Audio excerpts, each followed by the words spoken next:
On July 1st, 1951, off the coast of Montauk Point, David Luginbuhl, John Zahner, and Walter Schneider caught a giant leatherback turtle that weighed over 1,000 pounds. The turtle was so large it had to be towed alongside their boat. Once they reached the shore, the turtle was loaded onto a truck and brought to their hometown of Ellington, Connecticut. The men and their catch instantly became celebrities and gained enormous attention from friends, neighbors, and the press.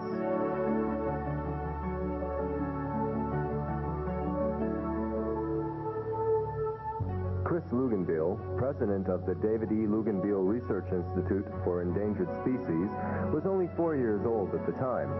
During a recent interview on a nationally syndicated television program, Chris explained his involvement from the beginning.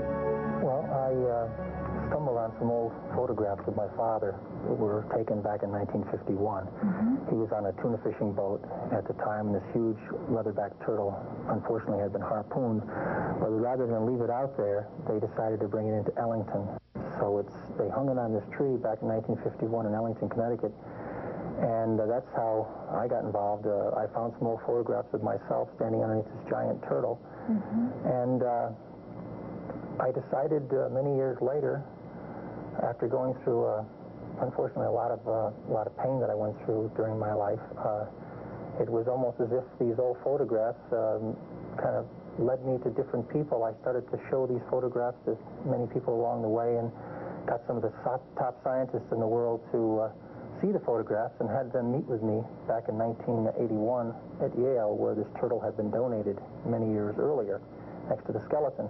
And it was then when I got one of the leading sea turtle researchers to meet with me there, Tom Carr, and he looked at me and says, what do you want? What are you doing? Well, I wanted to show you this picture of my father, this giant turtle. And he looked at me and he says, Chris, he says, do you realize no one knows about leatherbacks? And it was then when it was almost like a spiritual awakening. It was maybe I'm the one that's going to see if I can find out about this. And I also needed something to get my teeth into. I had been through an awful lot of emotional pain, as I say earlier. I just thank God every day that I'm sober, and God willing, it'll be 11 years for me this year. But it was an adventure in my sobriety. It gave me something to put my teeth into.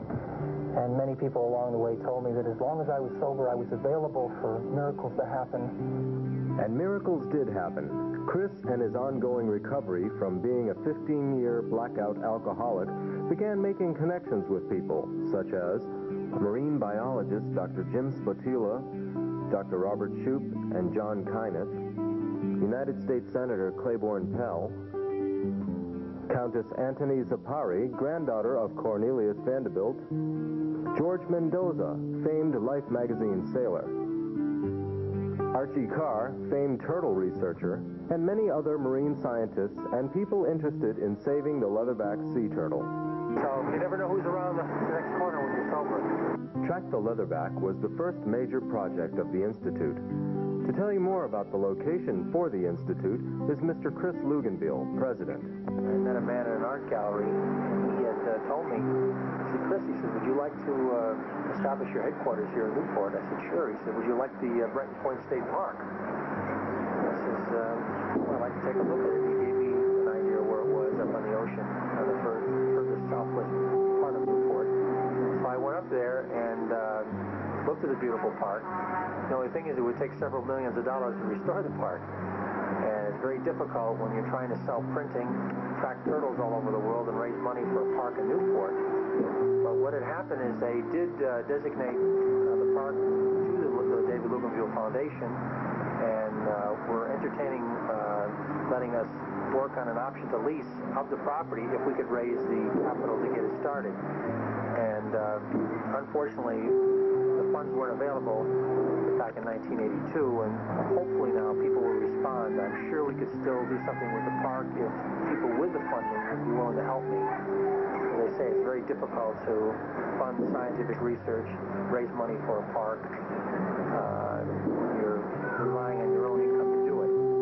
Although there's been a lot of miracles that have happened since I've been sober, and there's been a lot of great information we've learned about leatherbacks, I think we've just kind of begun to find out what's happening, and if we can get the rest of the world to participate with us and start making contributions, I really know we can make a difference.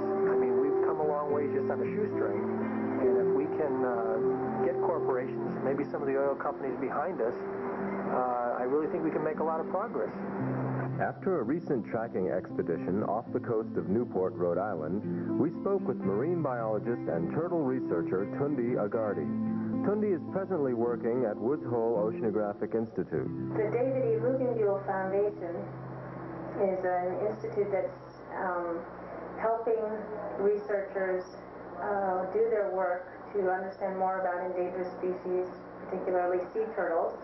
And everything that the institute does to fund more research on the leatherback turtle particularly is important to my work, because my work is aimed primarily at trying to define populations and find out whether they're growing or declining or staying the same. So the work that the Luginbuhl Foundation has funded in terms of radio tracking and radio telemetry and satellite tracking is all very important to my work, because it helps us define how populations move in the ocean. And other work that's funded in conservation is also critically important, so that we understand more about population dynamics. Richard Brock was the executive producer for the BBC television series The Living Planet and Life on Earth, hosted by David Attenborough. Richard has agreed to be executive producer of a feature film about Chris Luginbuhl's extraordinary recovery from alcoholism, leading to the creation of the Luginbuhl Research Institute. The story there really is Chris himself, and it must be difficult to make a film about yourself. If you're not very modest, then maybe you can push yourself and make a good film, but it needs help from outside, it needs encouragement, and there's no question that he has his own encouragement and that he's very committed to his own cause and enthusiasm for helping people who had drink problems. And it would appear that the turtle is the thing that caused him to succeed, and I think making a film about him and that initiative and that dedication is a very interesting thing to do. This film footage of a leatherback turtle was shot by Jim Hubbard. For several years, filmmaker Jim Hubbard and his wife Ann Hyman have donated their time and many hours of film footage to the Luginbuhl Institute. Their work has taken them from Newport, Rhode Island to St. Croix in the Virgin Islands. The David E. Luginbuhl Research Institute for Endangered Species consists of scientists and individuals concerned with the preservation of all kinds of endangered species.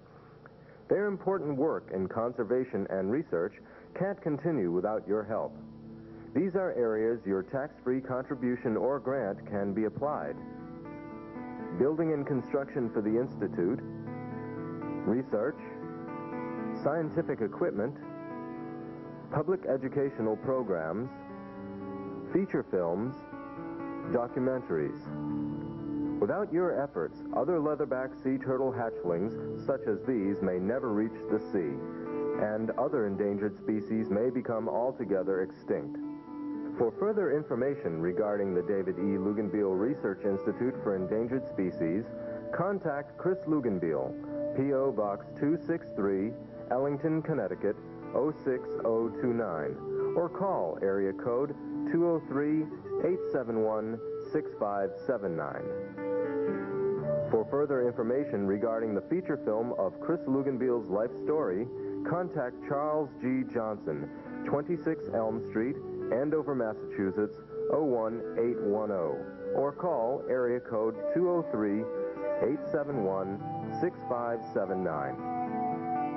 There have been many strange and wonderful coincidences that have led Chris to meet so many important people, to help him realize his dream, and at the same time build up his faith toward the success of the Institute.